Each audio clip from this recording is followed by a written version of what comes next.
Tato, mobile phones, please turn them off and store them away during the meeting unless you have an urgent reason that you do need to check those, and it would be nice if you could pass that by the chair, please. So I'm chairing today because we have some apologies.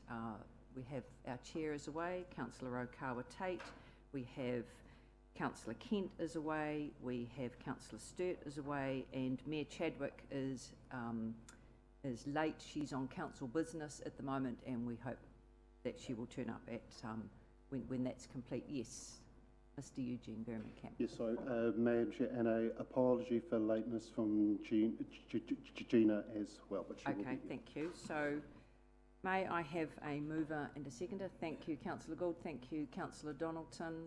It's been moved that the apologies for lateness and being away has been accepted. All those in favour say aye.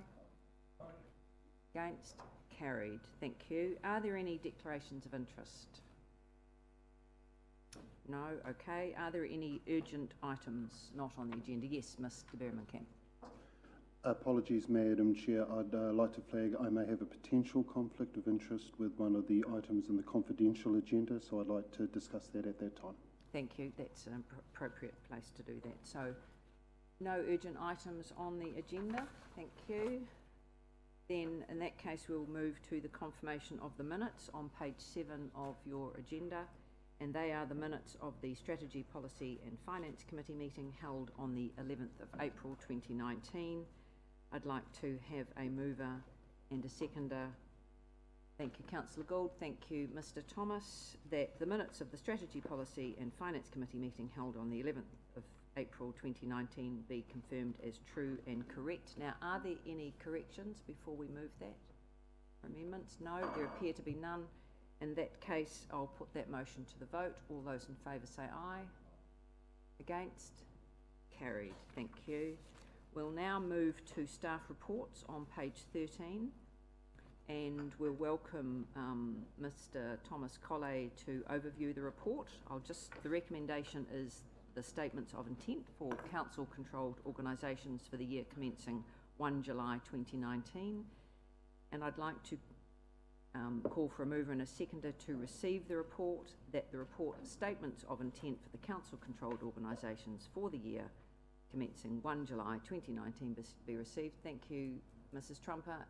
Moved and seconded Mr. Thomas. So all those in favour say aye. Against? Carried. Thank you. Okay, we're in your hands now to overview the report. Thank you, Thomas. Thank you, Madam Chair, and good morning, councillors and board members. Every year at this time of year, the council-controlled organisations, otherwise known as CCOs, are required under legislation to provide us with a draft statement of intent with regards to setting out their nature of activities, their purpose, governance, processes, their financials, and obviously their strategy for the next 1 year. They have been received and have been reviewed, and it's your opportunity to provide feedback to that statement of intent for them to consider and then provide us with a finalised version come June. Now, I apologise that the statements of intent are quite large in size. They do meet statutory requirements. Like previous years, there is probably additional information that it doesn't need to be in them. However, it does obviously provide a wider context probably to what they are doing.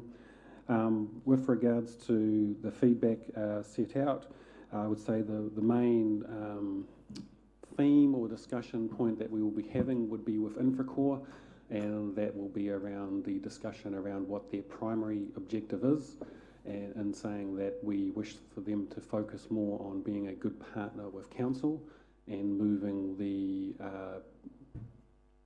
objective of looking to grow the business and win additional work as a secondary objective, and saying that that would obviously come as they become a better partner with council. So other than that, happy to answer any questions that you may have. So I'll open that for questions. I think we will actually take them one at a time so that we don't get lost, and also, excuse me, those following online are able to follow more easily as well. So Infracore's on page 17 for those who are looking for that start, and I'll open that for questions. Councillor Donaldson. Oh, no, you didn't have a question? Okay, Mr. Berriman-Camp. Yes, thank you, Madam Chair. And perhaps not so much a question, but rather a comment pertaining to the statement of intent. Just one thing to Thomas to note. Out of the 3 SOIs which we received, the Infracore one certainly stood out for me because there was nothing reflecting the Rotorua partnership which is reflected in the other SOIs. So I'm wondering if you could please pass that on, because actually it was quite in contrast with the rest of the SOIs, in particular the one for Red. So, Chair, happy to do that. It is something that they do quite a lot anyway, obviously with regards to the composition of their staff, and so that is actually a strong focus that they already have, but happy to pass on that we would like to see some comments reflected in the statement of intent. Thank you. Councillor Donaldson. Thank you, Madam Chair. I have found my note on the iPad, and my question regarding the Infracore SOI is on page 27, the 3rd bullet point under the heading of revenue, where the assumption being that Infracore will, over time, take over more of the planning and management work of existing park assets and facilities from council.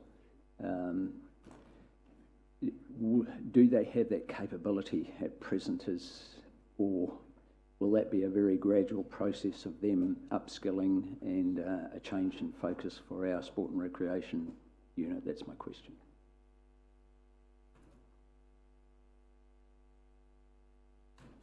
Henry will answer that question on my behalf.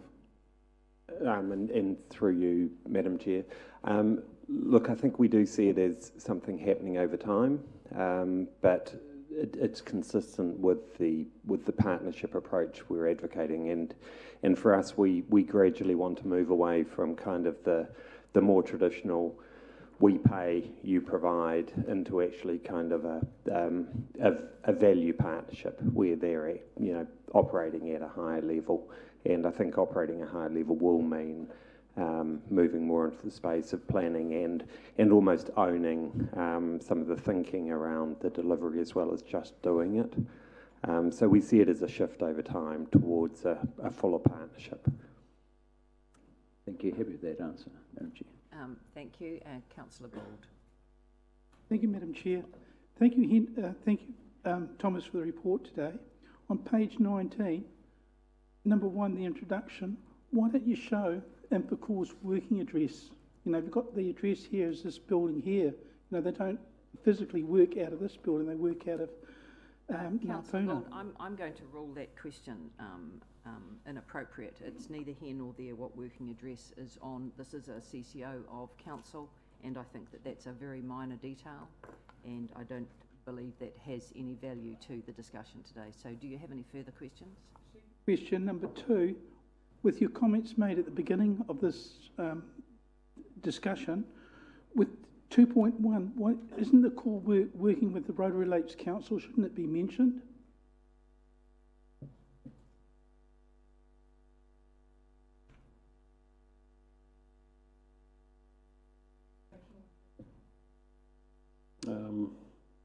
So for you, Madam Chair, possibly yes. I think if you look at probably the nature and scope of activities and then the purpose and vision and strategy section under 3, and those, it is quite muddled with regards to the flow, and so what you're asking for is there but is not probably easily found, so we'll just suggest to them that they make that more prominent.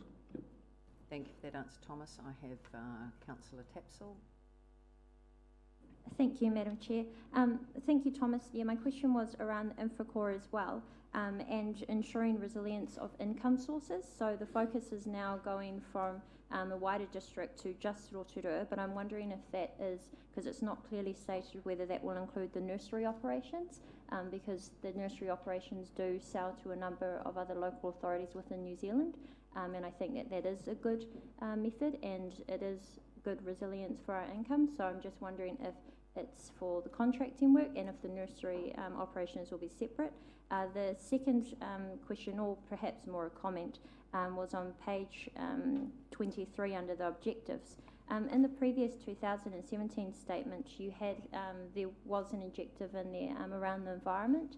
Now, being the lead of the Sustainable Living portfolio, this is obviously quite important to me, but we do have it within Rotorua 2030 and within our annual plan reports that it is a core focus of us to ensure enhancing our environment and that environmentally sustainable practices are adhered to, and no one can probably do that more so than our people that are on the ground in Infracore. So I'm not seeing that clearly coming through in the statement of intent, and I would like a statement or a stronger statement around the environment, bearing in mind it had been in a previous one but has been removed. In the previous one it said to be a responsible social, environmental and value-adding business. So just those 2 points on the nursery, and also where we're incorporating the work and aspirations to be environmentally friendly.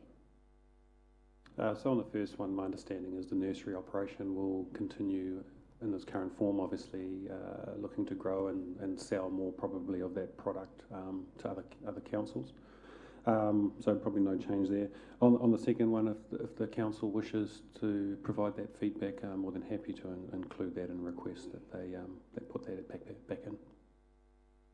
Thank you. I certainly think that there is support around the table for elevating that environmental sustainability aspect to the forefront, as opposed to be buried in the small print, because with climate change we know that is a key driver for all of us, and I think that the sooner we start putting that at number one, then better our community will understand our priorities.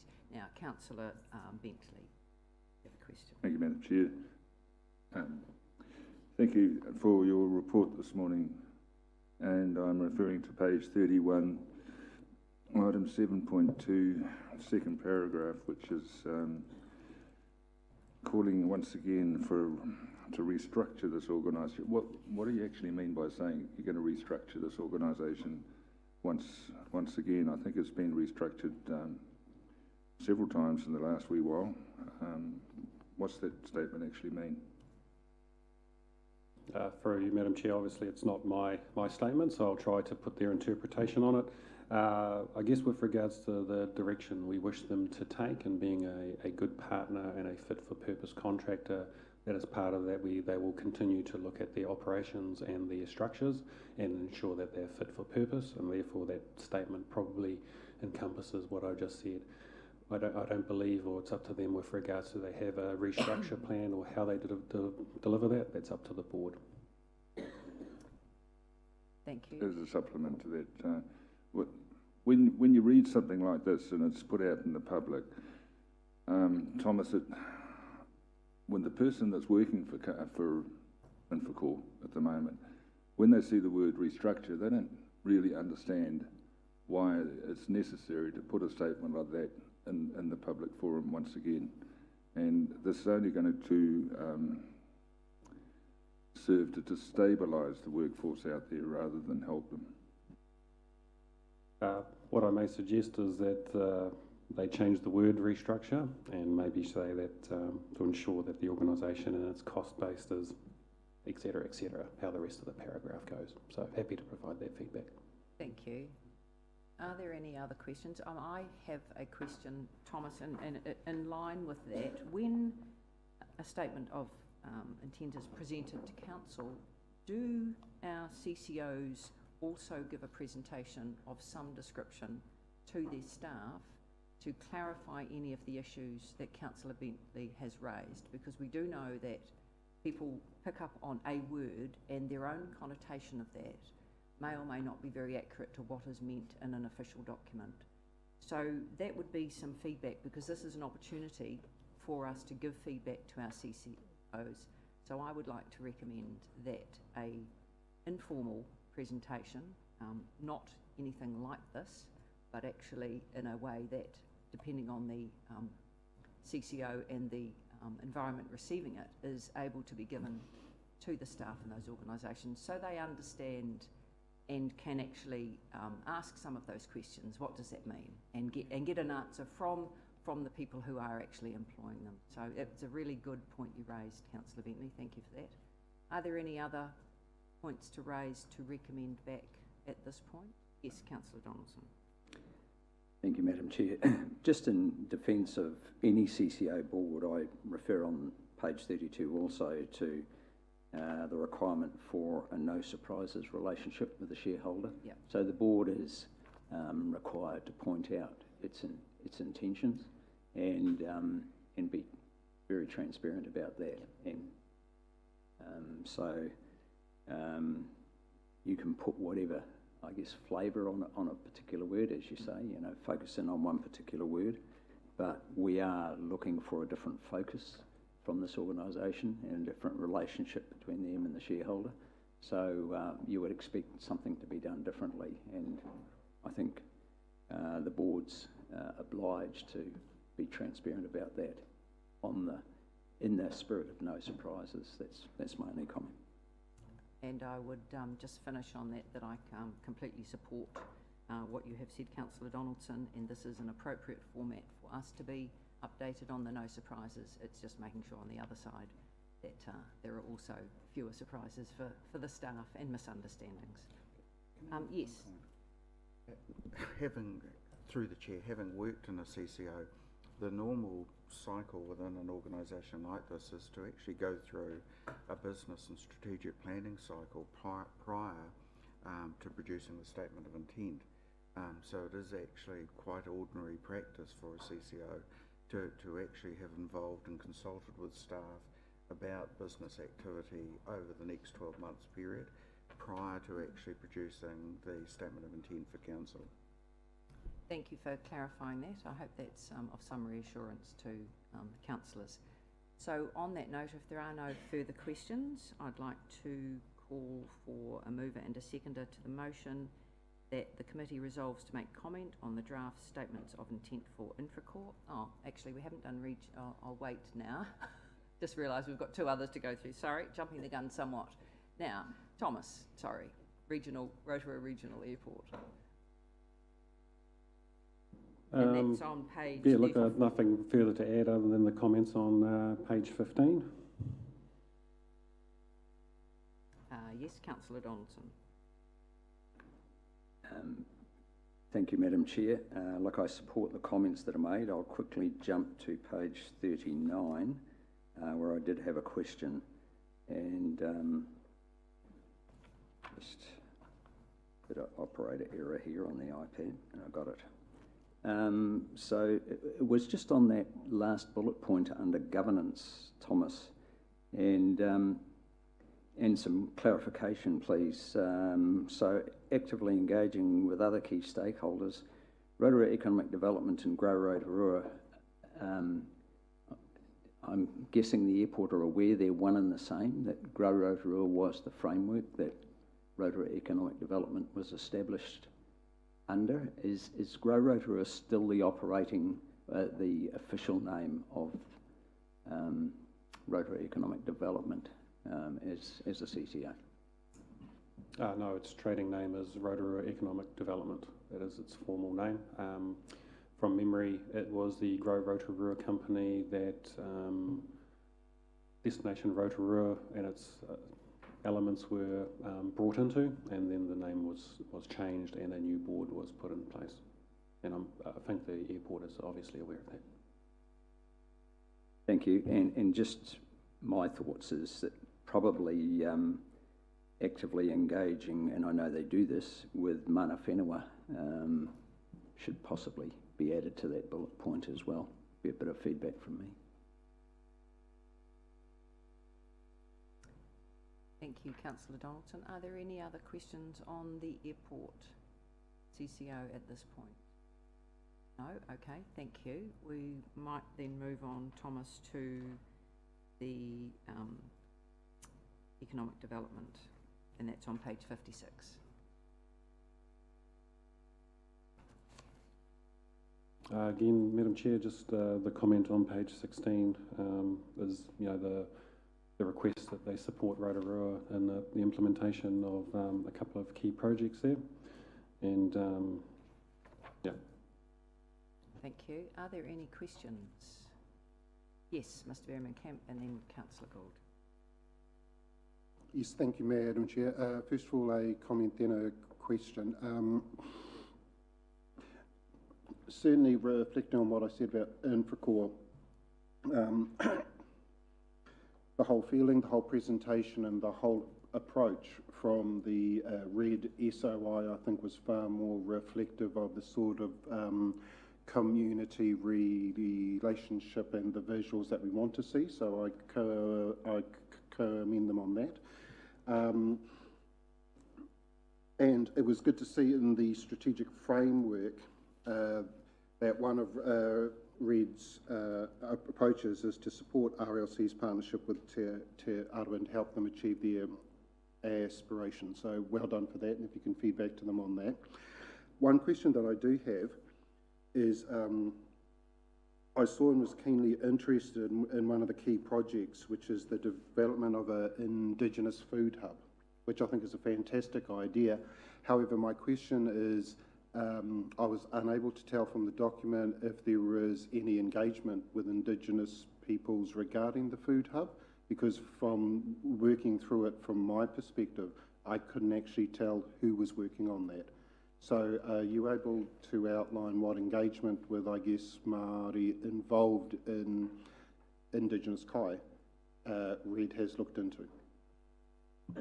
Look, unfortunately, I have no information on that other than I assume that it is, they're probably undertaking exactly what you're requesting to ensure that that's successful, but I think JP and his team can follow up and ask that question if you like. Thank you. Yep. Thank you, JP. Through you, Madam Chair, just to add to that, and we can do that informally if you'd like, but I would also suggest Michelle then at her quarterly report, it might be really useful to get a more detailed update on that project and how it is developing, which would certainly give us a clearer steer about what kind of engagement's been undertaken and who's been partnered with around that project. Yes, thank you for your response, and I would certainly appreciate that. I guess, and don't get me wrong, from my perspective, I think it's a fantastic concept. However, I guess there's a number of people that I'm aware of that are working in this space locally right now.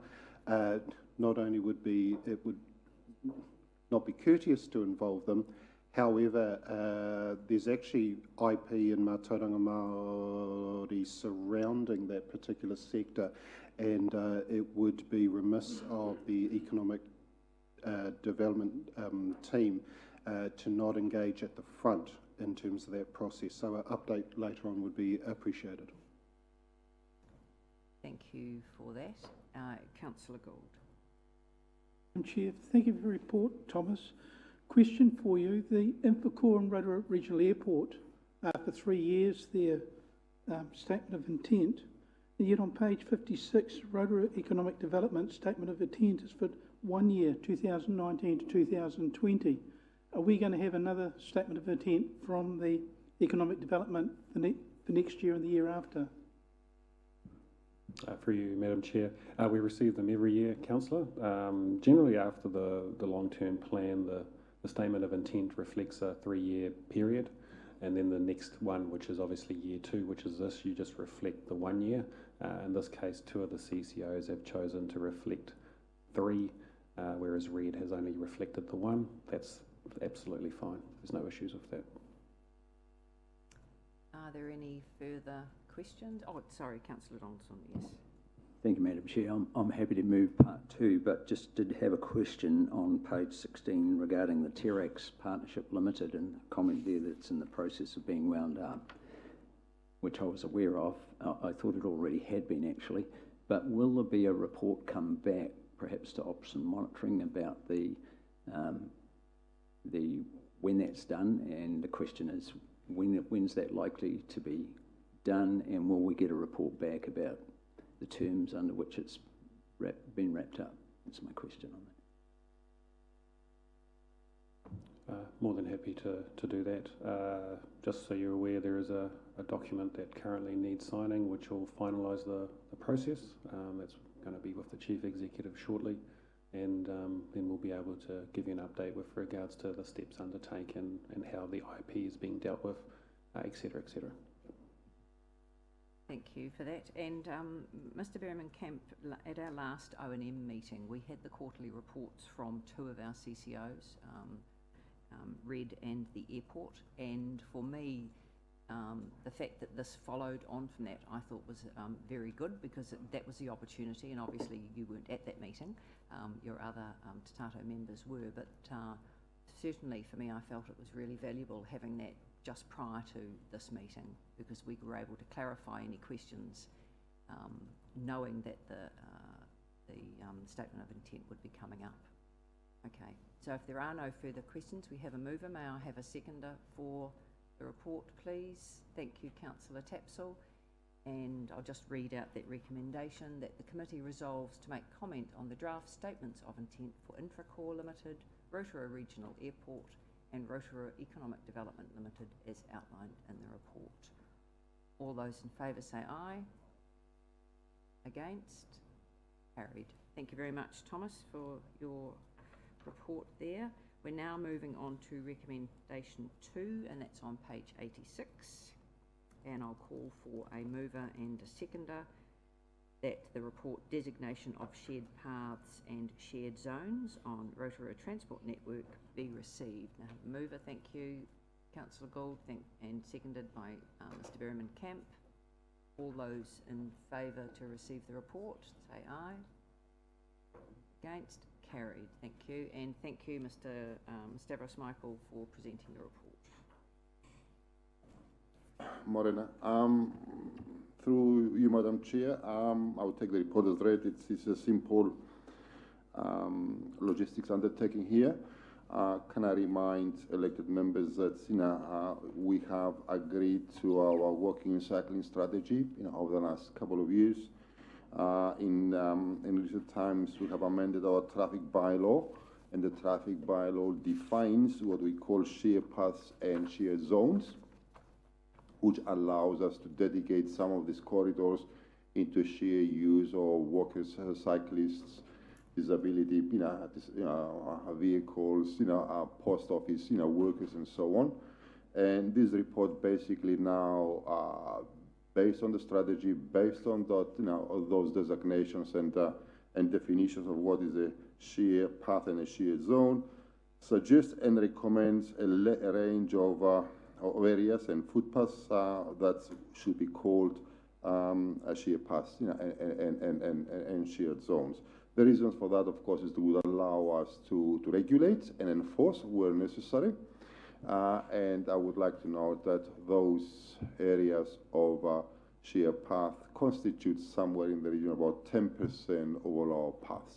But nevertheless, they are on locations where they lead to and from key destinations such as schools, shopping areas, key destinations of the community. And obviously, we want to make sure that illegal parking doesn't take place on this wide and shared paths, and unauthorized use can be regulated and enforced. So I'll leave it in your hands. Our recommendations is to agree to these designations. Thank you. Thank you. I'll open it up for questions first, and then for any further discussion. Are there any questions on? Yes, Councillor Gould. Question. Thank you for your report today, Stavros. Question for you: future pathways, do we have to go through a process of making them shared pathways, or will there be some way of having a future shared pathway recommendation? I think, thank you, Mr. Councillor Good. I think as we create more extensions of our walking, cycling paths, if we feel that they need to be classified in the shared paths definition, then we will add them into our register. But also from time to time, we will bring them back to the council to make sure that the council's resolution reflects the definition in order to allow us to regulate and enforce. Thank you. Now I have further questions from Mrs. Tromper and then Mr. Thomas. Thank you, Madam Chair. Stavros, I'm really just looking at the designation of pathways, and why we are restricting it to shared pathways to prevent parking, because I would have thought all pathways would have been protected, because we have a significant number of pathways that are just on one side of the road and they're used by all users, whether they're vulnerable or not, and vehicles parking on them cause significant, not only obstruction to those users, but also destruction to the infrastructure. And my main concern is, especially in some of the rural villages that we have, is to the designation just being restricted to the current itemised share pathway. So I'm just trying to find out if there is a current or proposed regulation that will cover all pathways coming. Thank you, Mr. Robert. Look, the parking on the footpath is illegal no matter where. However, you would know that where you have created sheer pathways for cycling and walking and recreation and so on, generally the footpaths are wider than the average 1.5 meter wide footpaths. And we can enforce illegal parking on footpaths, especially now we will have our mobile enforcement capability, so we can do it more efficiently around the whole of the districts. But also equally, because we simply do not have an ability to declare all our footpaths sheer paths, because we haven't got the same capacity on them. 1.5 meters is not enough to have cyclists and walkers and people with disability scooters and so on. We're starting with in the areas where we have widened the footpaths and created the appropriate basis and foundation for that. As we go forward and as we enhance our footpath environment, we will presumably continue to declare more areas as sheer paths. But the simple answer is that where people park on a footpath anywhere in the district, they do so illegally, and we can enforce anyway. Thank you for that answer. Now, Mr. Thomas. Thank you, Madam Chair, through you. Stavros, and I just wanted to clarify where we're talking about shared pathways. Are these just footpaths being used for cyclists, skateboarders, pedestrians, or does it include on our actual roadways where we, on occasion, have a cycle lane on the side of the road where parking used to be available? Or is it, so does it include cycleways on the roads, or is it just footpaths we're talking about here? No, it does not include any part of the carriageway, actually. It's where you have footpaths or off the road.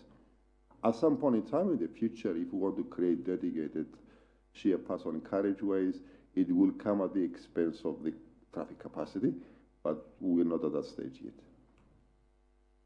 Are there any further questions? Stavros, I have one for you.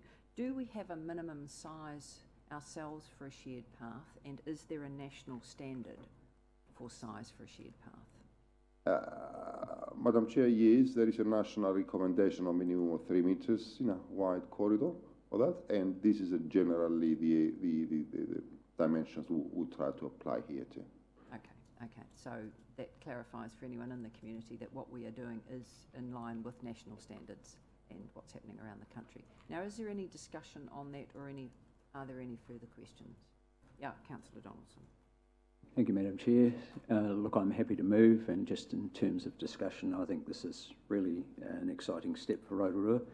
Yesterday we had the ambassador from the Netherlands here, and a pretty lively discussion actually on alternative transport modes, and with the development of retirement villages that we're seeing going on out east. This is a hugely positive step in my view in making accessibility for various modes, and particularly older and disabled people with the numerous electric vehicles that are popping up on the market these days, to get themselves around and enjoy the amenity of Rotorua. So I'm fully in support. I think it's just very exciting. Thank you for that. And thank you, Councillor Gould. Is there any further discussion? It's been moved and seconded. If not, thank you very much, Stavros, for your report. I'd like to recommend that the committee recommends that Council resolves to designate the shared paths and shared zone lists attached to this report as an appendix to the bylaw. Been moved by Councillor Donaldson, seconded by Councillor Gould. All those in favour say aye. Against? Carried. Thank you. And we now move on to recommendation 3 on page 97, and I'd like to call for a mover and a seconder to receive the report. Thank you. That the report that the 4 wellbeings and the implications of their reintroduction for local government be received. I have Councillor Tapsell has moved. Mrs Mohi has seconded. All those in favour to receive the report say aye. Against? Carried. Thank you. And thank you very much, JP. And if you could please introduce the other speaker at the table. Thank you and welcome. Morena, and for those who don't know Suzanne next to me, this is Suzanne Gow. She's joined us probably, now I'm going to play my memory game, 3 months? 3 months. 3 months. Suzanne worked for us last year on contract, but has now permanently joined the strategy team. So Suzanne has got a huge history, particularly in the health sector, so we're very pleased to have her within the strategy team working closely with Rosemary. So councillors, we'd prepared this report or started to prepare it probably a few months ago as the wellbeings discussion started, and we thought we would be providing an update of its progress through government. We've seen it actually move extremely quickly, so we've been progressively updating the report as it passed its first, second and third readings, and obviously now it's been passed into law. So the 4 wellbeings have been returned now to the Local Government Act, and this government has taken a view that it's not the same as it was before. So I'll just hand over to Suzanne really just to talk through a bit more about what we see the implications of the return of the wellbeings being. And obviously this is important for our thinking as a council, going not only into talking to our community through the pre-election report, but also post-election as we consider how we partner with government and other agencies and try and address issues within our community. So I'll hand over to Suzanne. Thank you. Thank you.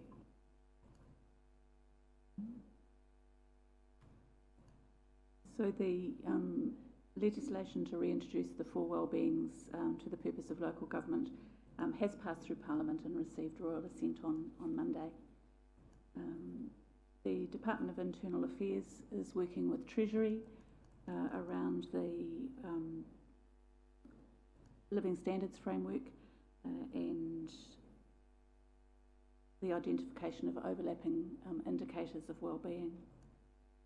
These indicators will encourage wider community discussion of local priorities and promote better working relationships between agencies, organisations and council. Following the October election, council will need to consider how it wants to work with government and other partners to apply the wellbeings and to work on solutions to the problems that we face as a district.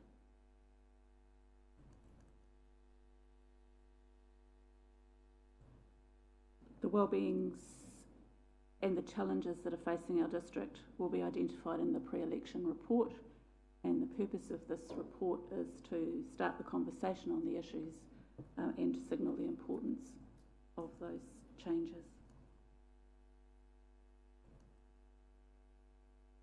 This slide is one way of looking at the overlap between Treasury's Living Standards Framework and the community wellbeings that council will be responsible for, with the indicators in the middle column. Some of those indicators actually do fall to more than one wellbeing.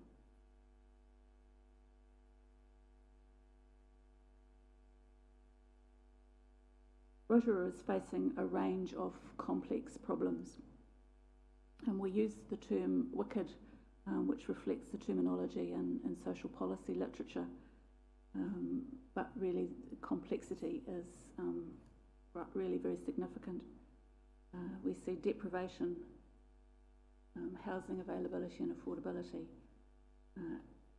employment and income, and community safety is perhaps leading amongst those problems.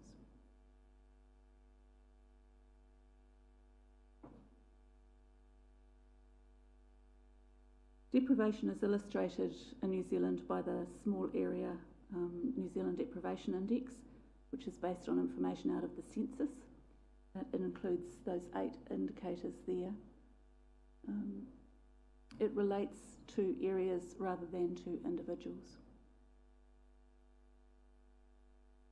Also want to note that in addition, Māori are overrepresented in areas of higher deprivation and in the indicators that are related. So deprivation is often linked to a number of these other indicators. And although we're concentrating on 3 in particular, there are a number of things flowing from deprivation and contributing to it.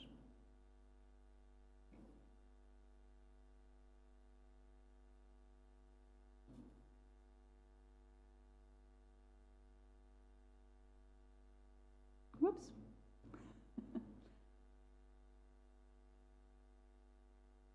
Housing is one of those issues.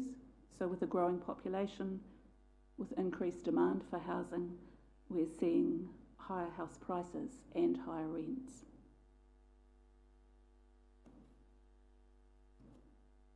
That is putting extra demand on public housing, and MSD report that they're seeing high number of applicants waiting for public housing, and we're seeing very high numbers receiving special needs grants for housing, and quite significantly higher than in other areas of the Bay of Plenty. It just might be worth just pausing a bit on that one, just so you can look at the significance of this. So this information was shared by I think Mike Bryant, who's the, trying to remember what Mike's title was within MSD, Commissioner, with Her Worship the Mayor and the Chief Executive. But it just again highlights when you start looking at that as a total across the Bay of Plenty, and considering our size versus Tauranga, for example, the significant difference in people in emergency housing, and obviously because of the different family compositions, the cost involved in housing them. So a really significant issue for our community.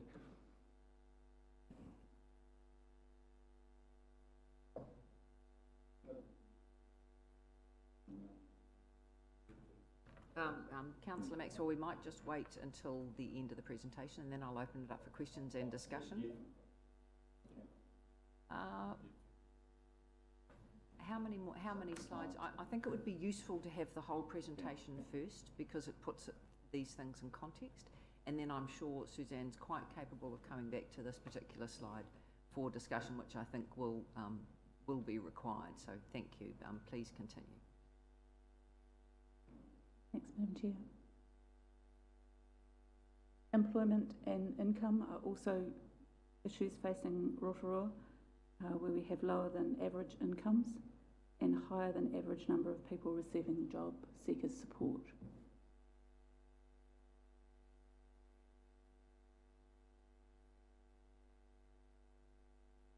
We also have a number of interrelated issues contributing to the level of public safety, including family harm, alcohol and drug misuse, mental health disorders and homelessness, which is contributing to street disorder and public concern about their safety in public places.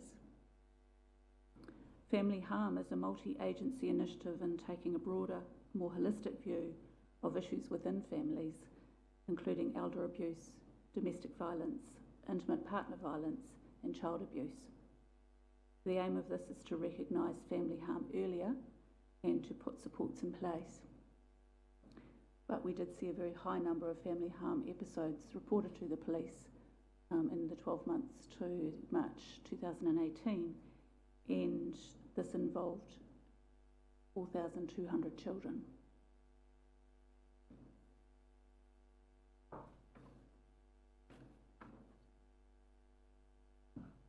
The effect of these symptoms and causes of deprivation are wide-ranging for all people living within them, but especially for children. They may result in negative outcomes in health, in education, in employment, and more generally, in a lower quality of life. For children, we may see higher rates of admission to hospital, lower than average performance at school, and lower rates of achievement in NCEA. Of major concern is that in the long term, more than half of the children who grow up in poverty will raise their own children in the same circumstances.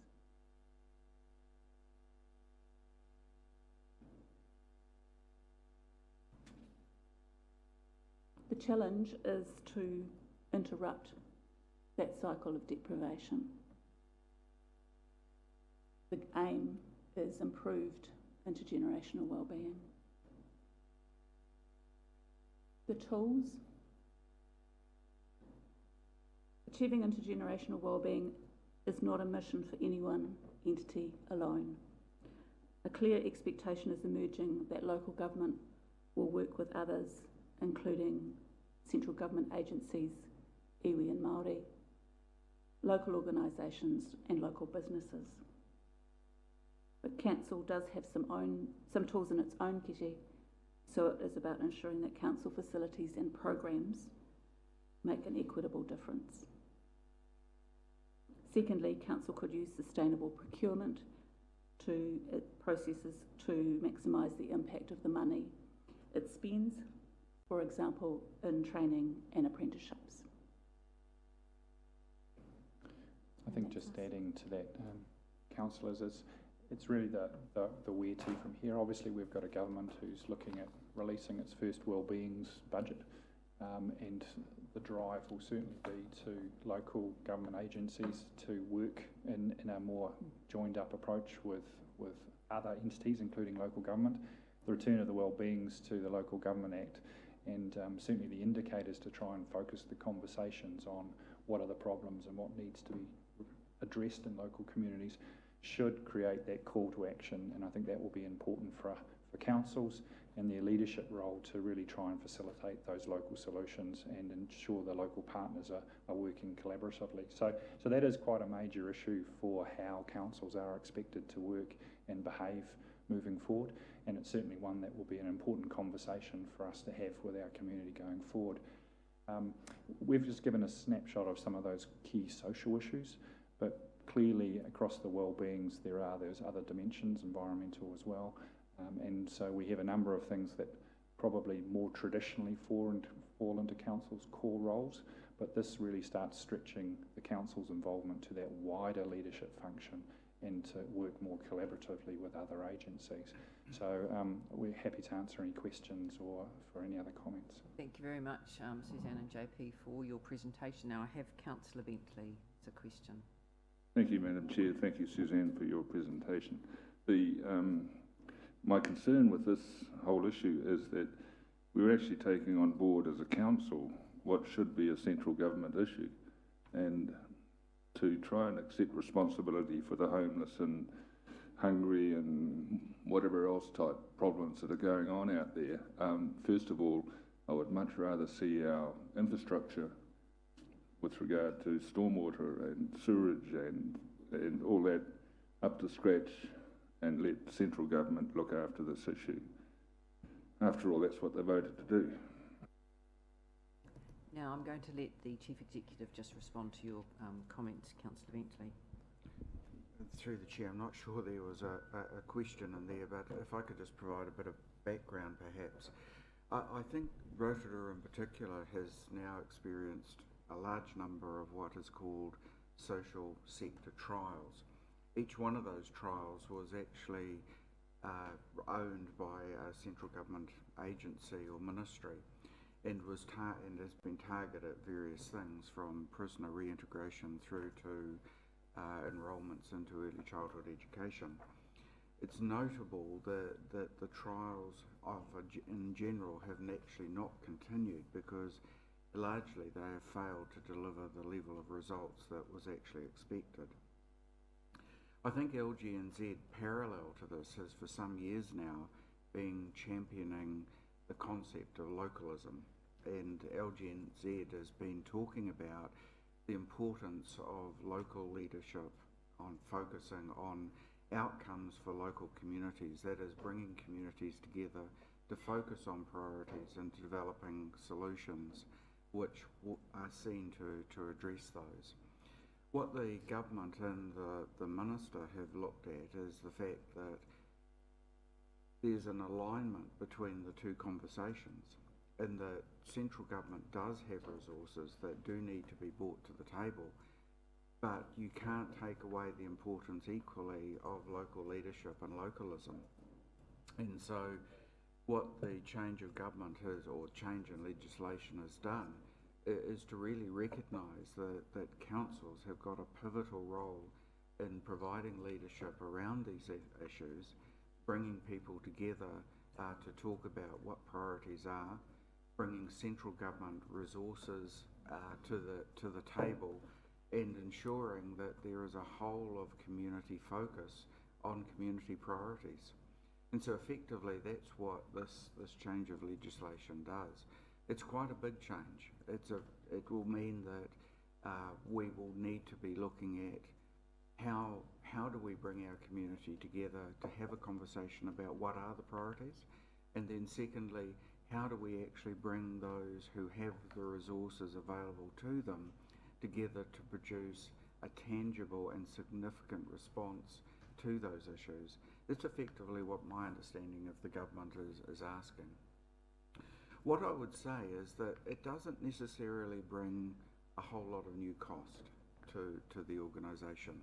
And I'll give you one example, which I think is quite a notable example and has actually been noticed by central government, and we've been having discussions now with the Department of Internal Affairs as to what brought us to the conclusion that we should partner with the DHB with regards to Aka Māori.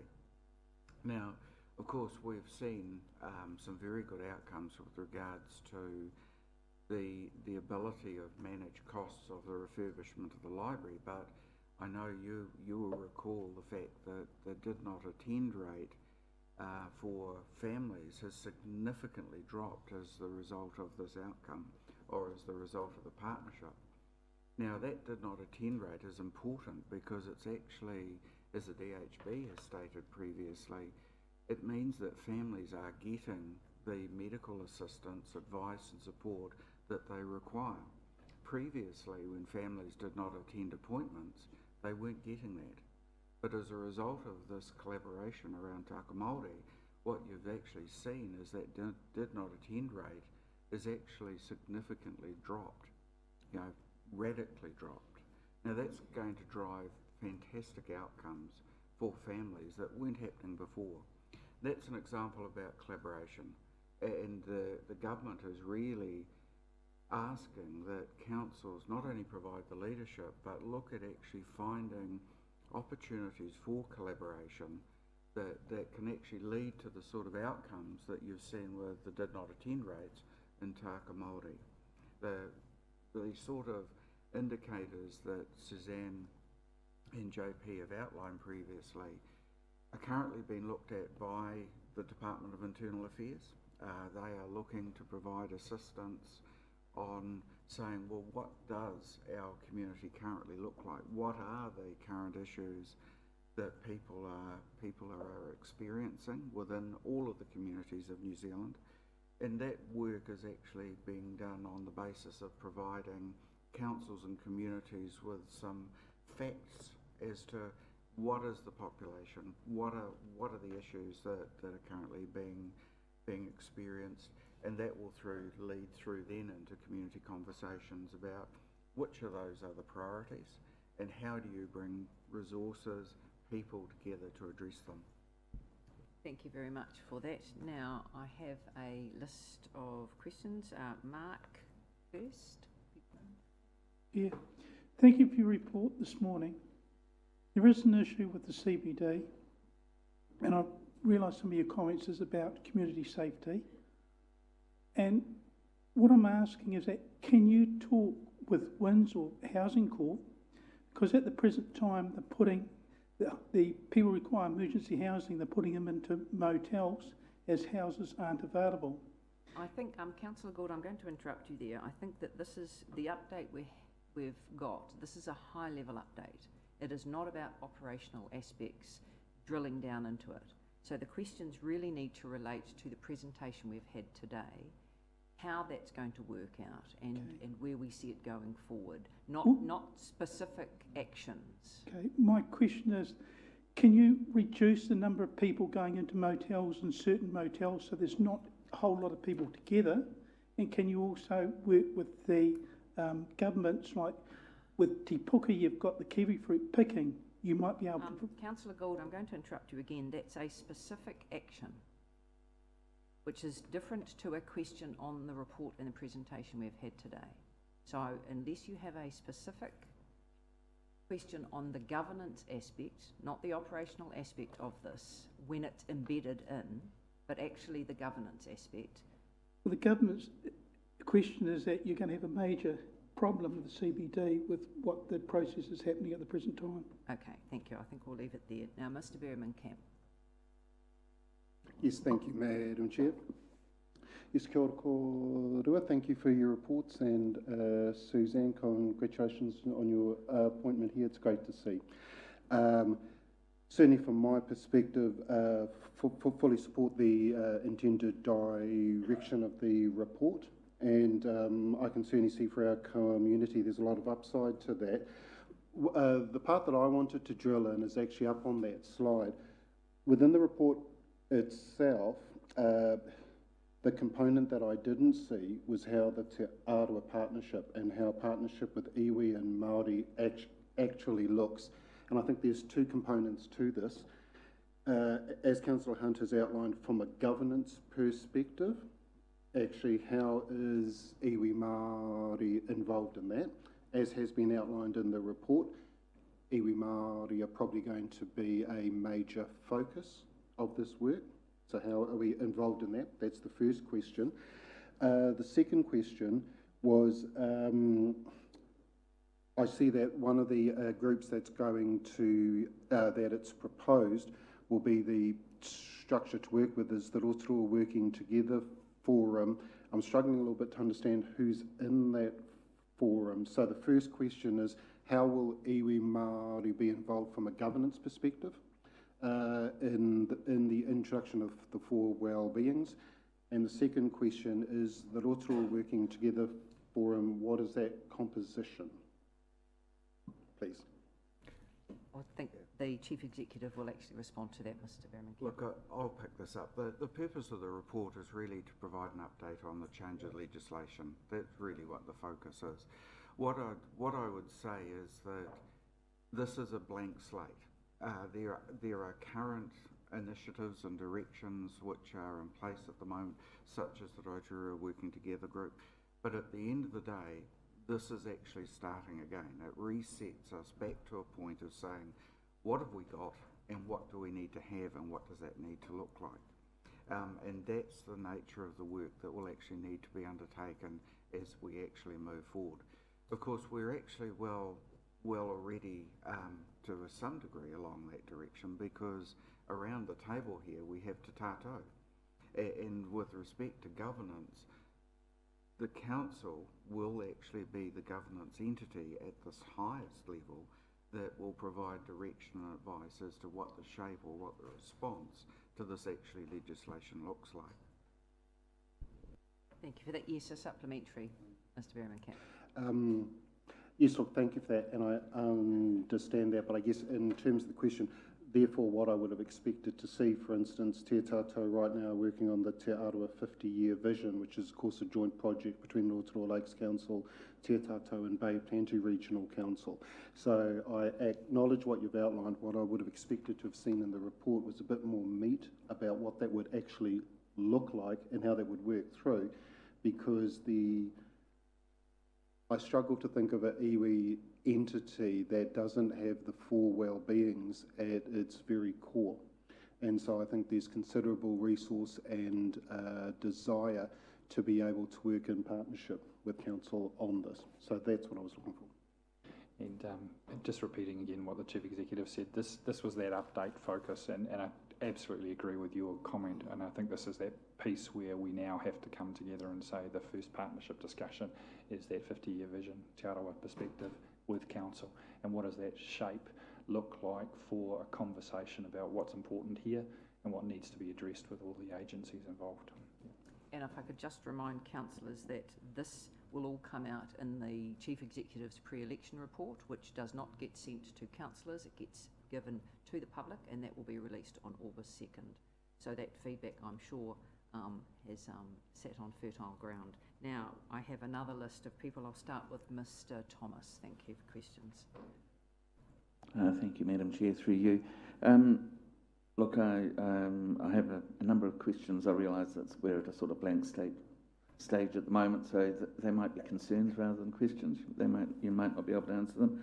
I would like to start off by saying, though, I do support the re-inclusion of the four well-beings for councils and fully support the idea of localism.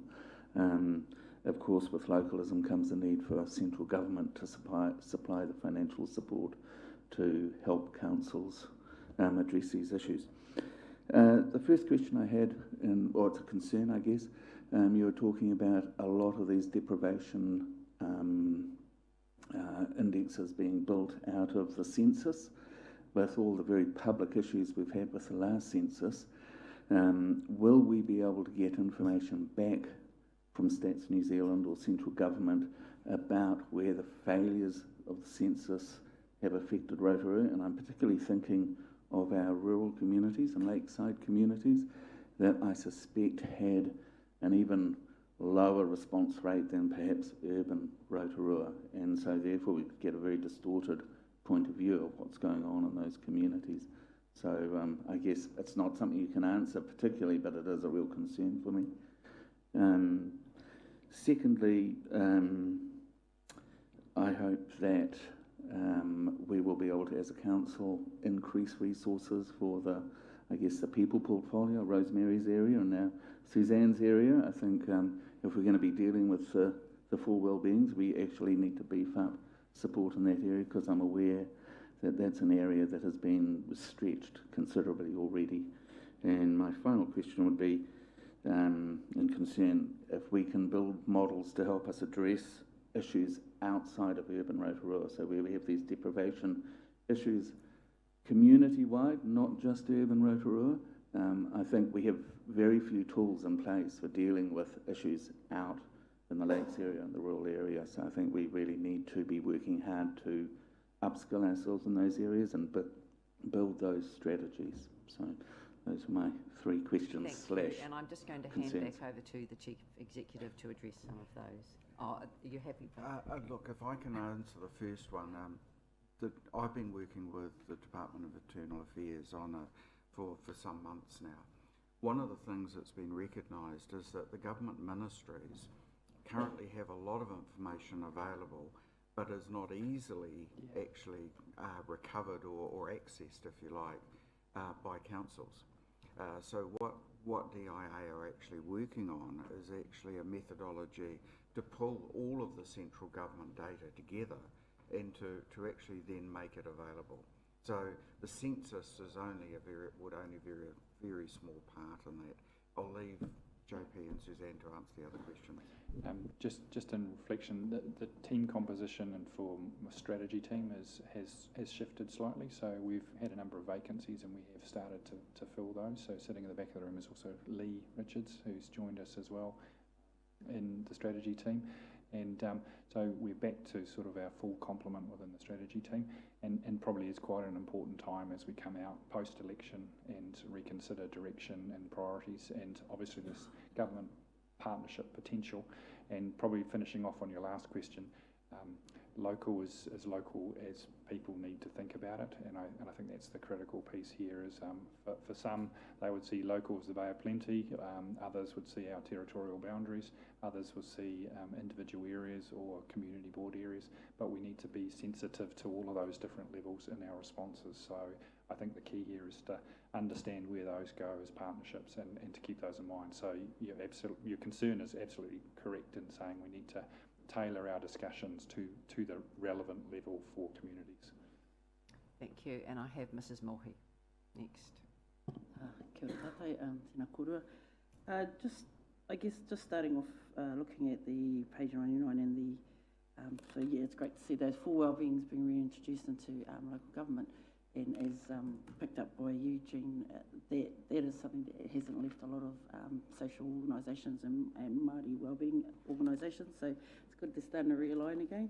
I guess I'm just disappointed, this is more of a statement, in the statement by the Minister that there will be no devolutionary model, and so my question would be, is LG&Z continuing to push that kaupapa in terms of localism and that devolution, and particularly looking at international models that show how successful local communities have become once those resources have been devolved, because I think Councillor Bentley is correct in terms of a lot of these issues are central government issues, but the reality is this council gets looked at by this community to deal with them, and they could either say, no, it's not our problem, or as it did in the homeless issue last year, you know, they manned up and took charge, and that was cool, but it needs mate huru ka rere te manu.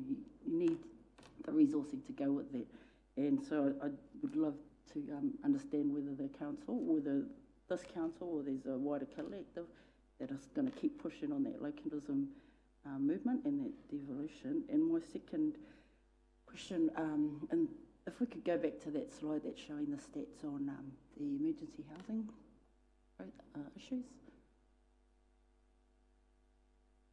Yeah, and so that's pretty stunning graph, isn't it? And so Eugene just pointed out to me that Taupo has half of our population, and look at those numbers. So what's interesting, I think, and it's catch-22. So yeah, Māori are pretty high ranking in all of these negative statistics, and so I'm not taking anything away from that. What is interesting when you do the deprivation mapping is that most of the Māori rural communities come out bright red, and a lot of that is related to the fact that Māori land values aren't given that capital appreciation because of the fact that it can't be sold. I'm looking at a place like Kapotiki, you know, it's not a wealthy community, but what they do have is whenua. And you can see there that right down the bottom, this is a community that is housing its own, on its own whenua. That, to me, that's what that stat's saying. So we've got this, and in other conversations with the council or whoever are looking to iwi, because that's where the land's at. And then we get here and we've got this 180 degree on that perspective. So it'll be, I would really like to see if we could start pushing into, as the process goes, and I may be getting into operational stuff, so I apologise for that, but moving through into connecting this fact that there's Māori whenua, a lot of the stats are our own people. How does the council support mechanisms to unblock some of those things, and being mindful the Māori Land Court plays a big role in this as well. So maybe that's an organisation that should be a part of this process, is working closer with the Māori Land Court and Māori Land Trust specifically. Yeah, so that's my kia ora. Through Madam Chair, and maybe Jeff can add anything else to this if required. I suppose on the devolution versus localism discussion, and I think this government's been quite clear in the fact that at this stage that devolution is not on the table, but that may come with a maturity of those discussions. So I think the challenge that's been put on the table for local councils is that local leadership and coordination, and I think if that goes hand in hand with the lobbying for devolution, maybe that will come with time, but that's the first step to build that confidence with government, that you can start seeing tailored responses by government departments who still have the services to deliver, coming through supported by that local leadership. And I think that goes probably to the second part of what you were describing, which is what does it mean? And as Jeff has talked about, there's a lot of information sitting in government departments that to date hasn't been broken down to the level of detail that a territorial area or a local community board area could see and could try and understand. And that becomes part then of the success of the leadership and the partnership conversations about what does the solution need to be here as opposed to a portiki. And I think that's the huge opportunity that's been provided through the change in legislation, that those conversations can happen and we'll have government departments actively trying to work with communities to make sure they can try and address those extremely complex issues which seem unresolvable in many cases. So I think that's where I sort of match up the comment about the localism, the leadership, coordination, and the local solutions that need to be developed. So, just to add to what JP said, in my view, it's clear that the government is not looking to devolve resources here directly. The key thing, though, that has to happen is that there is the devolution to local government agencies to be able to respond locally. If local agencies can't respond, and there is actually no ability that they have to do things differently, then it would be hard to see how this initiative would actually be successful. So it's not necessarily about devolution of resources, but there has to be some devolution of the ability to make decisions, and I think that's the key. Thank you for that. Now I have Councillor Donaldson next. Thank you, Madam Chair. I'll reserve my comments for later when we discuss the recommendation, but it was just a couple of technical questions through you, Madam Chair, to Dr. Gower. On page 100, the table 1 there, is that our table or is that a table from a government paper? Because I would like to see sport participation. I'm happy that it sits under, part of our culture or cultural, but I'd like to see it in social as well as one of the indicators, because I think it has a huge bearing on community health.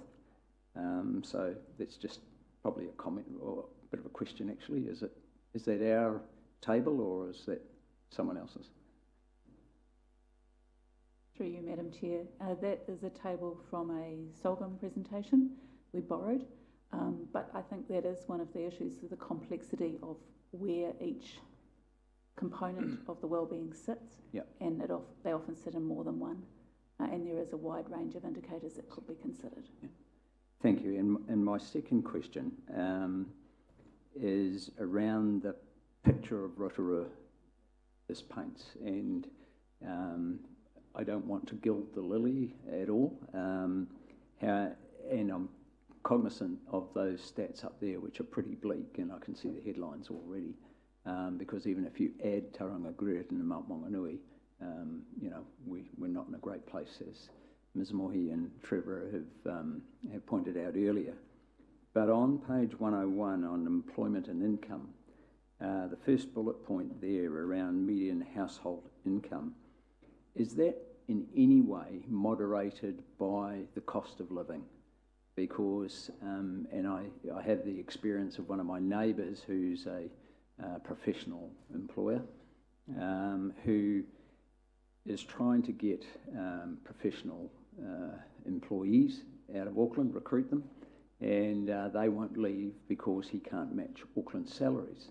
And his message back to them is, well, you don't need an Auckland salary to A, buy a house in Rotorua, and your cost of living, if you take in transport congestion and parking costs and all of that sort of thing, is completely different. So is in any way that moderated by cost of living? Because I think that puts Rotorua in a bad light unnecessarily. That's my view.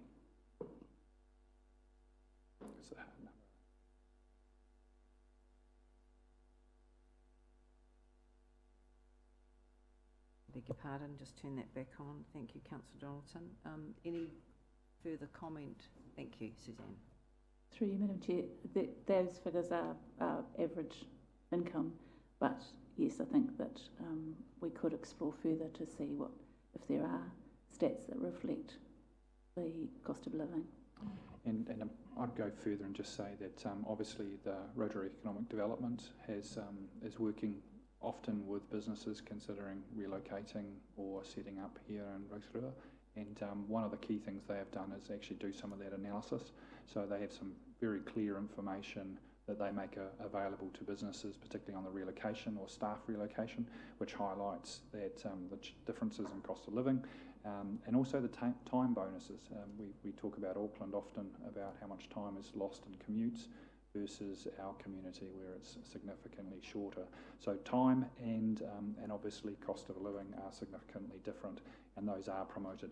But as I say, these are raw statistics that come through on income information.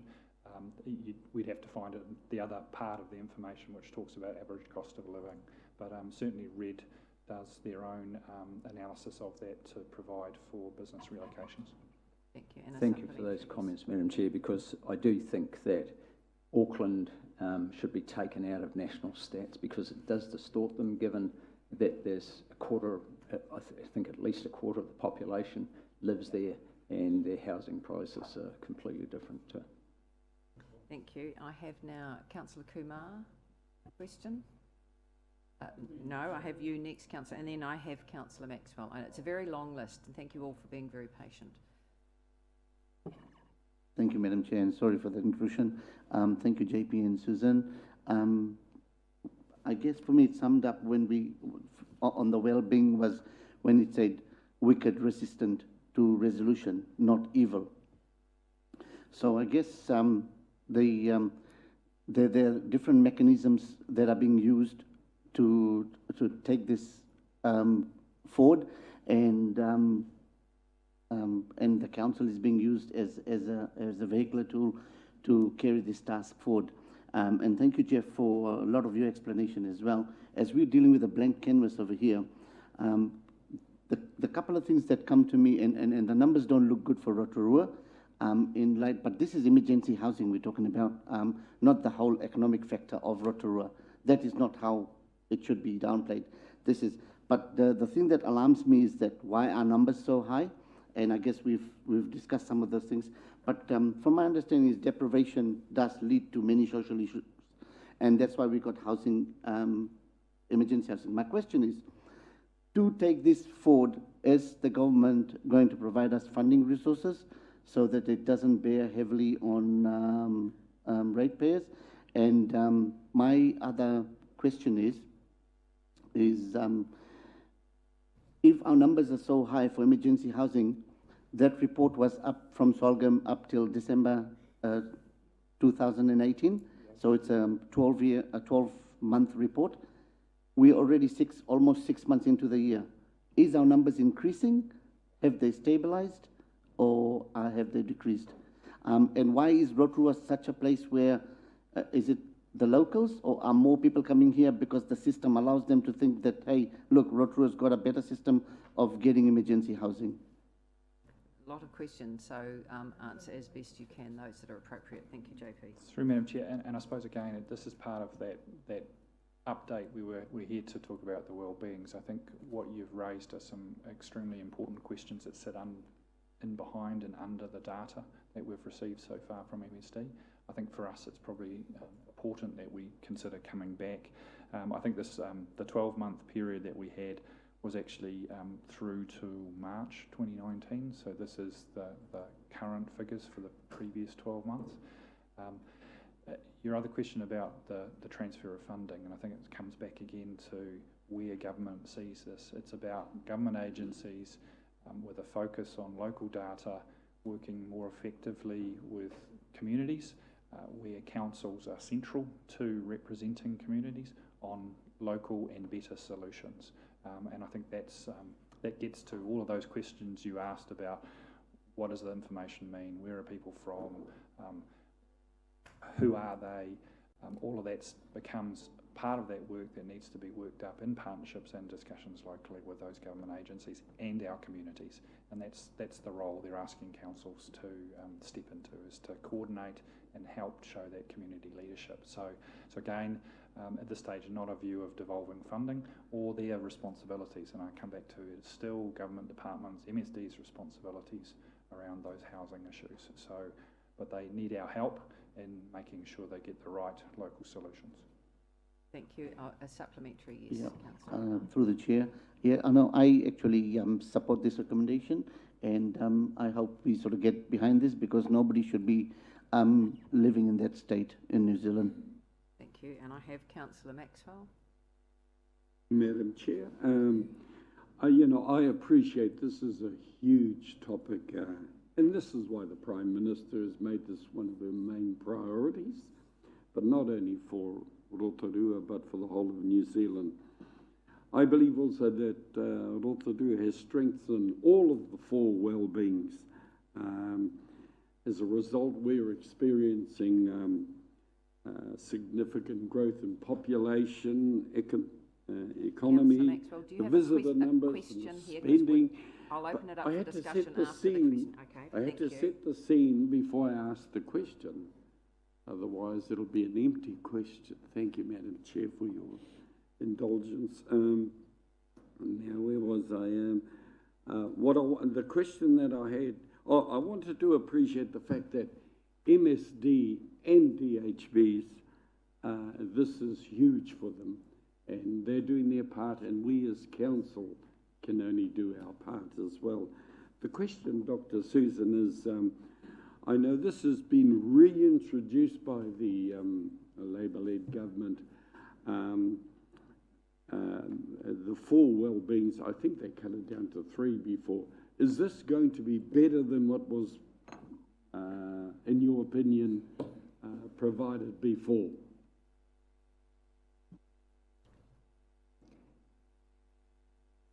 Through you, Madam Chair, I would suggest that it's going to be more structured and there will be more work around it than perhaps there was previously. Thank you, and thank you, Councillor Maxwell. Now, Councillor Tapsell, and then after that I have Mrs Trumper, and then a final question from Mr Birmingham. Thank you, Madam Chair, and welcome Dr. Suzanne Gower. Thank you very much for the work that you and the team have been putting in on this. It is significant to our community. The question I had, because Local Government New Zealand is also doing some significant work around Housing 2030, around looking on focus areas like housing supply, social and community housing, and healthy homes, because local government and council have regulatory and planning powers that can strategically and significantly improve this situation. So the old and selfish notion of this is not council's responsibility, we're done with that now. We've got the evidence and we need to start looking at it, because it's a very scary picture, not only now, but for the children that will come and the families that they will raise in future if we don't start to make those tough decisions. So I wonder if you're doing anything alongside that Local Government New Zealand work, and also anything in partnership with Housing New Zealand, because the supply of affordable and healthy homes is something that we need to look at, we are looking at, but I am aware, and you do mention in your report, that Housing New Zealand is building 80 housing units in Rotorua at the moment. So while council, we're looking at what we can do from the regulatory and planning powers, but are we working in partnership with Housing New Zealand and other government entities that are providing housing solutions, such as the new Housing First initiative that's just been released that the government is pouring millions into in Rotorua. So I guess what I'm saying is there are a number of significant projects that are happening in Rotorua, but are we talking together? Because I definitely agree, we've got the evidence there, we need to start looking at what we've got so that we can understand what we need to have.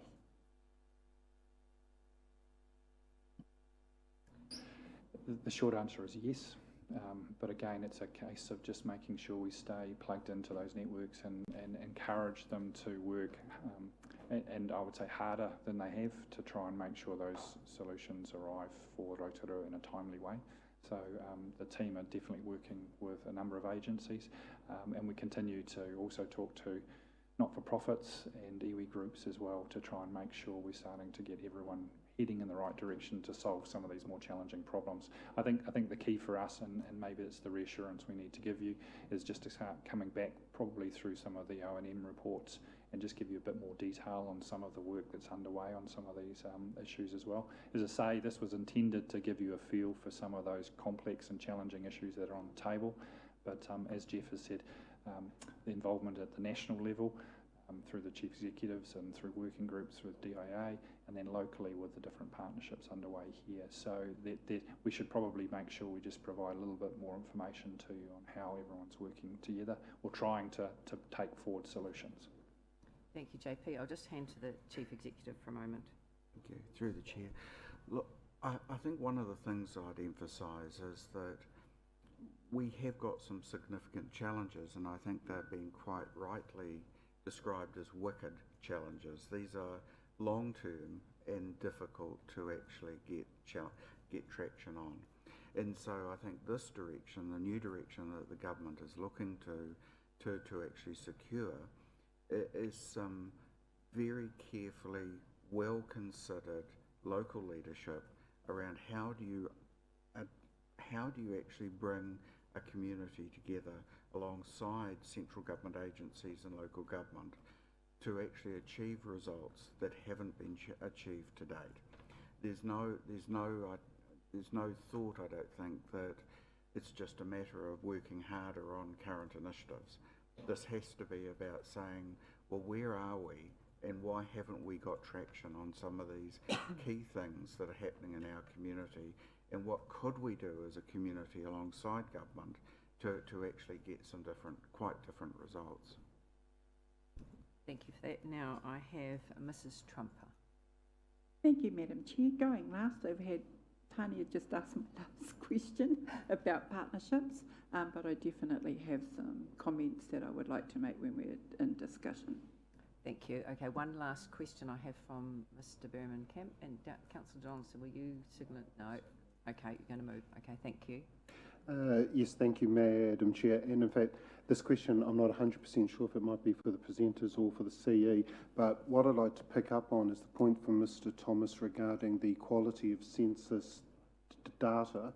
I attended the iwi Chairs Forum in Otaki 2 weeks ago, and we received a very concerning update about the quality of census data that's going to be made available later this year. And actually this presentation and Mr. Thomas's comment has triggered that. My question is, what is the Rotorua Lakes Council doing, either through the council or through local government New Zealand, regarding ensuring integrity of data for planning purposes to come out of Stats NZ? I'm comfortable if that needs to be taken away and considered later on, because it's a bit slightly off topic for this, but I thought it was important to raise. I think I'm happy for that to be dealt with in the future, but certainly it has been registered. Okay, now that's the end of questions. Mrs. Trumper, would you like to make a comment? I know Councillor Donaldson has signalled he will move the recommendation. I'll open it up for comments. Thank you, Madam Chair. So some of the things that were brought up at the Community Board Conference about localism was the funding that international cities receive, and in New Zealand pretty much it was appalling, the divide between when they compare Sweden, where the government might get 20% of the income and the local territorial authorities get 80%, we're the opposite. And so we're being asked to come up with some policies when there is a significant funding issue or balance. So that was one point. The other thing is, which Mr. Thomas raised, is that we need to look, when we're talking about cultural is across the entire district. It's not just urban, it is rural, it is lakes. And we need to look at the entire environment, because, and I use the word environment because, as most will know, that farming is being targeted quite adversely by media, and the significant mental health issues out in our community are significant, and we need to be mindful that when any decisions are being made, that those communities are actually thought of in a more positive light. Dare I say it, we're not all ogres, and we don't all farm appallingly, contrary to media belief. We actually farm for the betterment, because we want to actually have succession. And our farm is one where we're fourth generation. And so I just would like to say, we can't have those succession plannings without actually looking after our environment.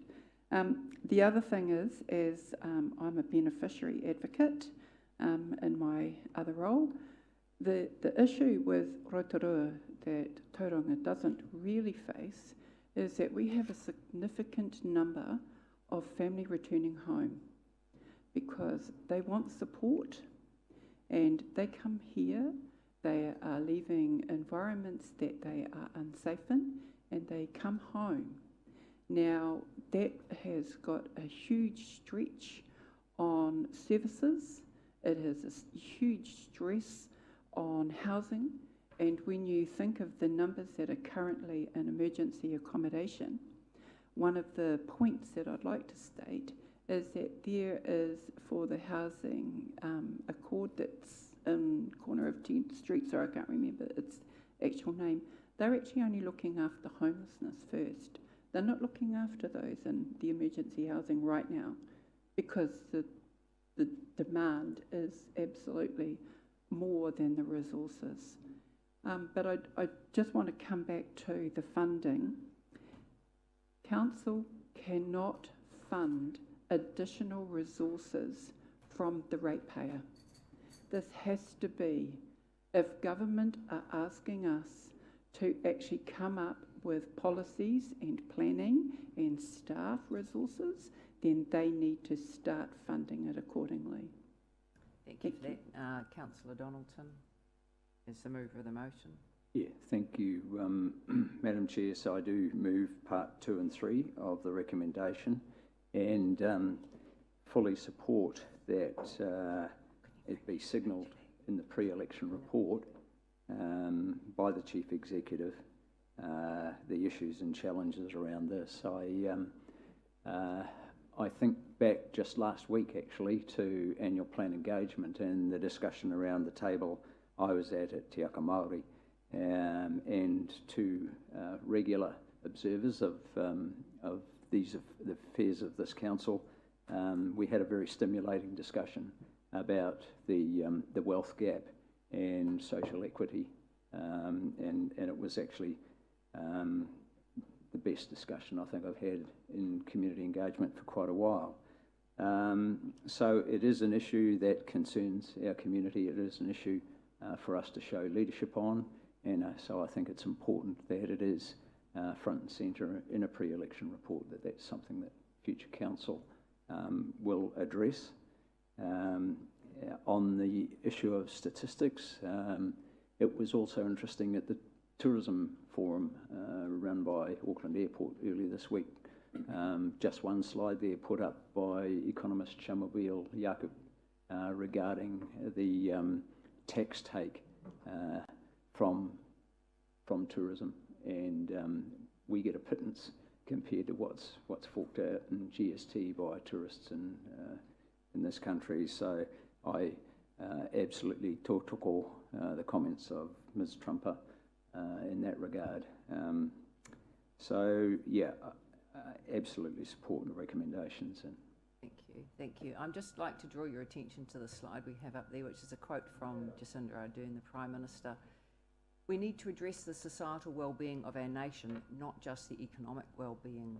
Now, for me, that speaks to where central government is heading, but more importantly, it reminds us in local government that it's not, our markers are not just about economic well-being. It's not just about building core infrastructure, because if we build it but we still have all of these issues of homelessness, then to me we have failed as a community. These are no longer a them and us, it's their problem, they'll fix it.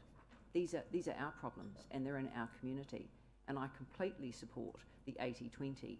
We have 80% of the problems and 20% of the income to support it. Now, central government has 80% of the income. And who is better placed to understand, particularly if we refer to census or stats data, than local councils who work with their local agencies here? We will hopefully get the appropriate data, and it'll be incomplete, but at least it might be a better snapshot individually as we go region by region, out to the lakes, out to the rural communities. And at no time in our history, I think as a country, in fact even globally, has societal well-being been more important. We know with, as Mrs. Trumper has suggested, with the high stress rate and suicide amongst the rural community, we know with our high youth suicide rate, So to say that that's not us, it might not, we might have got away with that in the past. I don't believe councils around the country can any longer, hand on heart, say that they are serving their community if they leave this to someone else. We are the someone else, and it's about time as a community we lifted our game, and it's about time central government came to the party and helped us fund that. I support it. It cannot and should not come from ratepayers' money. It is a general tax funding issue, and that tax needs to come down. It'll come in dribs and drabs, and it'll come in pilot schemes. They're not going to turn it over, and why would you? Because they actually need to see that it's going to be successful. So it will be a long, too slow for us and too fast for them process, but I believe we're on the right step. So thank you for allowing me to address this slide. I think that this is the most important thing for our community, and this is what we need to remind ourselves every day. It's not just economic well-being, because there isn't economic well-being if we've got all these, if our societal well-being is so far behind and in such dire straits, which I think we can all acknowledge it is. So on that, is there any further comment, or we'll bring up the recommendation again, and I will put, we have a mover in Councillor Donaldson. I have a seconder. Thank you, Mr. Thomas. So I'll just read those. That the committee, number 2, that the committee recommends to council that the incoming council, so this is post the 2019 local government elections, considers this report as part of the elected members' induction and works an assessment of actions that covers the reintroduction of the wellbeings and how council can work with government on the issues and challenges facing the district. And number 3, that the committee notes that the 4 wellbeings and the important issues and challenges our district is facing will be identified within the pre-election report 2019. So moved by Councillor Donaldson, seconded by Mr. Thomas. All those in favour say aye. Aye. Against? Carried, and carried unanimously. Thank you very much, everybody, for that very good set of questions and very good discussion about that. Thank you, Suzanne and JP, for presentation of your report. Now, I'll just, we have, would you like, we've got the remits, which is just the final one before we move into public excluded. So I suggest we just continue and then take a break in between. Does that meet everyone's requirement, or is there an urgent need? Okay, thank you for that. I noticed some nods, so thank you. We have recommendation 4, and this is on page 106, and these are, I'll just call for a mover and a seconder to receive the report, and the report proposed remits to Local Government New Zealand's 2019 Annual General Meeting be received. Thank you, Mrs. Trumper. Moved, seconded by Councillor Maxwell. I'll put that motion to the vote. All those in favour say aye. Aye. Against? Carried. Thank you, and thank you, Mr. Dunn, for overviewing this. Kia ora, Madam Chair, and I'll take the report as read, but I will just go through a little bit of background. LGNZ conference and AGM is coming up from the 7th of July. You've received 2 remits, one from Whakatane, one from Whangarei, that have been distributed to you for comment. The remits need to be approved or given a recommendation to go to the LGNZ AGM by 5 local authorities. The time frame didn't allow this council, your council, to achieve the time frames. So those remits, proposed remits, were forwarded to you a week or so ago asking for comment. We've received comment from you, which I'll quickly review or overview. The remit for traffic safety from Whakatane, it's been indicated and that you would support that remit going to the AGM. And the Whangarei remit with regard to developing and implementing national guidelines for the health and beauty clinic was seen more to be a central government function and maybe not to support that one. Thank you. Thank you. So I'll open that up for any questions. Councillor Donaldson. Thank you, Madam Chair. Through you to Rick, just a technical one, not on the two remits, because I do support carrying them forward to the conference for voting, although one look in the mirror tells me I'm no expert on beauty clinics, so I'm probably not qualified to speak to that particular remit, but I will a bit later on. My question is around on page 117, each authority may nominate their voting delegates. So has that been done? Is that a function of the mayor to put those nominations forward? Because I know at past conferences it's normally the mayor that votes for our council. I think the little toggle automatically allocates how many votes that carries because of our size. Just that's my question. Yes, certainly, and the backup from that.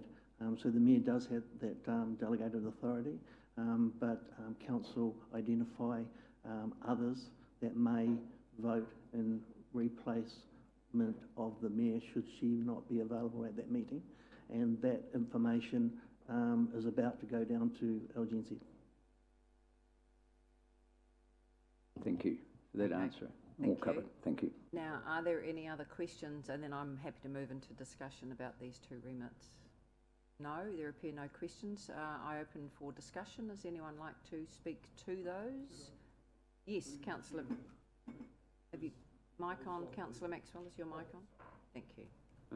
Because of the urgency of this one, is this because of that terrible accident that happened near Raukawa-Tait?